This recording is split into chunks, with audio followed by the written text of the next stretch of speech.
ભરૂચમાં સ્થાનિક સ્વરાજની ચૂંટણી પહેલા રાજકીય ગરમાવો હવે ચરમસીમાએ પહોંચી ગયો છે.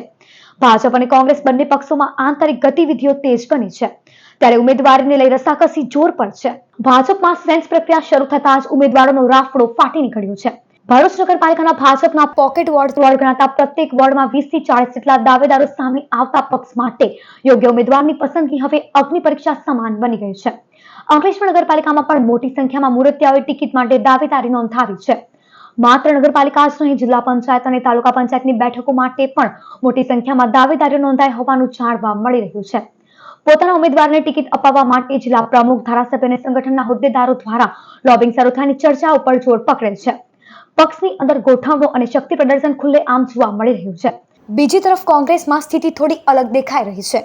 કેટલાક પોકેટ વોર્ડ જેમ કે 1, 2 અને 10 સિવાય અન્ય વિસ્તારોમાં મજબૂત પેનલ ઊભી કરવામાં પણ મુશ્કેલીઓનો સામનો કરવો પડી રહ્યો છે.